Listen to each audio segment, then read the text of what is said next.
In 1946, the United States offered Denmark $100 million for Greenland. Denmark said no. In 2019, a sitting American president proposed buying the island.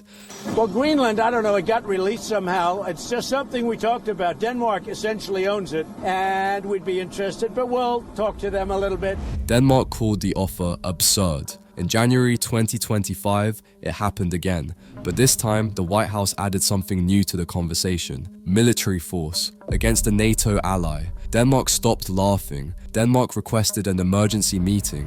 What changed? The ice changed. For 3 million years, Greenland kept its secrets frozen. 2 miles of ice. Immovable, permanent, a locked vault at the top of the world that made everything underneath irrelevant. That vault is opening, and what's inside is worth more than most countries. $4.4 trillion.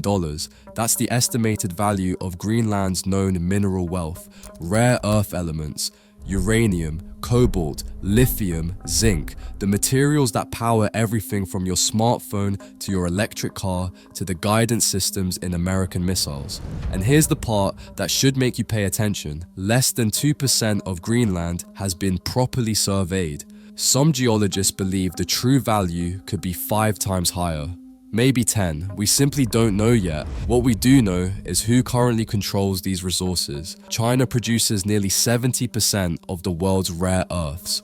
They process almost 90%. This took them 30 years to build. It was not an accident. In 2010, China had a minor diplomatic dispute with Japan over some islands. Beijing's response: they restricted rare earth exports. Within weeks, prices rose by 300 to 700%. Japan's electronics industry was paralyzed. That was a demonstration. Now imagine that leverage applied to the entire Western world simultaneously. This is the future the Pentagon sees coming.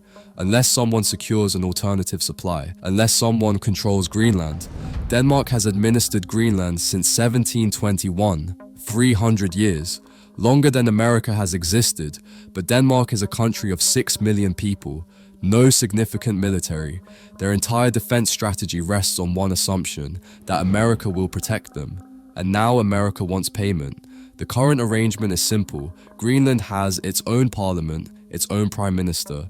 Denmark handles defense and foreign policy. In exchange, Copenhagen sends roughly $600 million every year. That's half of Greenland's entire government budget. Half. Every hospital, every school, every road, half comes from Denmark. Greenland isn't a country, it's a dependent, and everyone knows this arrangement is temporary. Everyone's just been waiting to see what comes next. In 2018, a Chinese state-owned company offered to build 3 airports in Greenland. Modern facilities, international capacity, completely free.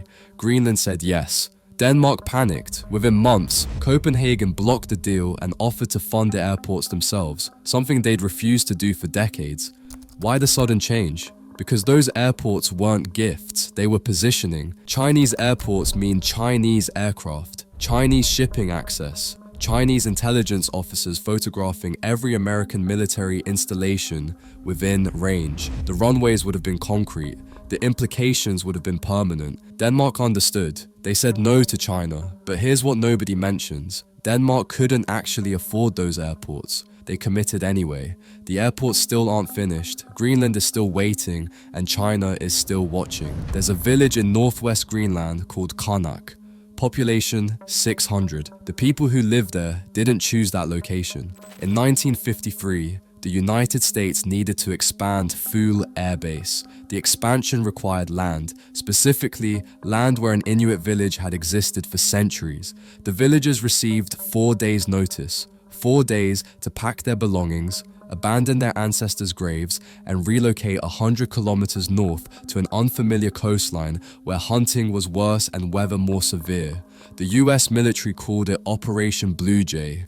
It was classified. The village was removed from maps.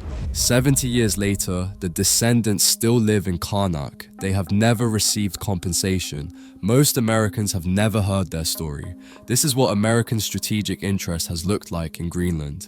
Efficient, purposeful, not cruel exactly, just unconcerned with anything that wasn't the mission. Now imagine that interest expanding across the entire island. Not through invasion, modern acquisition is quieter than that. It looks like negotiation. investment, an offer so generous that refusal seems irrational. What would that offer include? Debt relief, permanent financial stability, infrastructure, real infrastructure, delivered fast, roads, ports, hospitals, fiber optic cables, everything Denmark has failed to provide for decades. And here's the clever part, independence. Greenland has a real independence movement. Young Greenlanders increasingly ask why their future should be decided in Copenhagen, why their resources should benefit a country 2,000 miles away. America wouldn't buy Greenland from Denmark. America would help Greenland buy itself. A referendum, a declaration of sovereignty, a new nation born free and immediately entering a special relationship with Washington. Not a purchase, a liberation. The press releases write themselves. Let's say it works.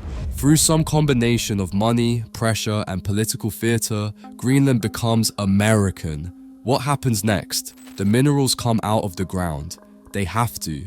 The strategic logic is too compelling, the economic pressure too immense. Within 5 years, mining operations begin. Within 10, Greenland is unrecognizable. New ports, new roads, thousands of workers imported from the mainland, housing developments where tundra used to be. Development, progress, growth.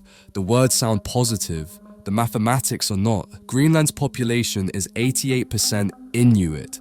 They have lived there for 1,000 years. When 56,000 people are absorbed into a nation of 340 million, their voice doesn't disappear. It just stops being heard. Alaska, Hawaii, Puerto Rico, Guam. The patterns vary, but certain elements repeat. Investment arrives, workers arrive, opportunities arrive, but somehow those opportunities always favor the people who just got there. The original population doesn't vanish. Their percentage just shrinks. First, they're the majority, then a minority, then a voting bloc, then a heritage exhibit. Not through malice, not through policy, through arithmetic. In August 2021, something unprecedented happened. It rained at the summit of Greenland's ice sheet. Rain at 10,000 feet, in a place where temperatures had never risen above freezing in the entire period we've been measuring. 7 billion tons of water fell in a single event. That's not a weather anomaly, that's a signal.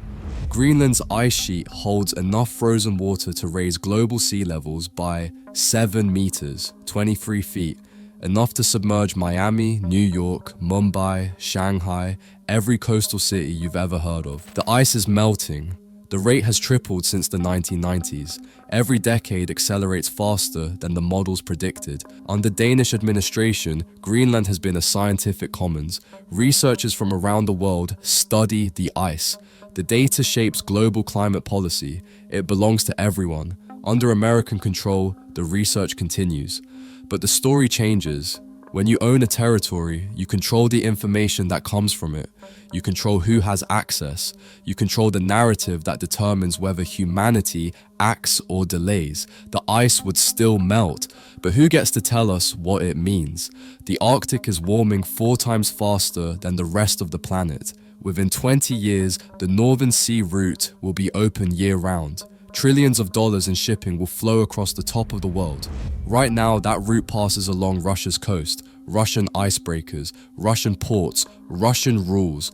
The United States has 2 heavy icebreakers. Russia has over 40. Greenland changes everything. American control of Greenland means American power projection into the Arctic without asking anyone's permission. It means when the ice retreats, America is already there. This is why the offers keep coming. This is why the pressure is mounting. This is why men in windowless rooms are drawing up plans that would have seemed insane a generation ago. The ice is retreating, and empires are advancing to fill the space. So what happens if Greenland falls under US control? The minerals get extracted, the population gets absorbed, the Arctic gets militarized, the ice keeps melting, and Greenland, the place, the people, the culture, becomes something else entirely. Not conquered, acquired, not destroyed, developed, not erased, integrated. Denmark said no in 1946. They said no in 2019. In 2025, they're still sitting at the table. Here is the question that matters. When you're watching an island disappear, its ice into the ocean, its people into a larger nation, its future into someone else's strategy. At what point do you realize that some things, once sold, cannot be bought back? There's a word in the Greenlandic language that doesn't translate into English, sila. It means weather, it means consciousness, it means the air you breathe and the world outside and the force that connects everything. The Inuit have always understood what Western languages struggle to express. You don't own the land, you belong to it. Sila is not for sale, but that's never stopped anyone from trying. The ice doesn't wait for negotiations. It doesn't care about treaties or tariffs or trillion-dollar estimates. It just melts, quietly. While we argue about who gets to own it,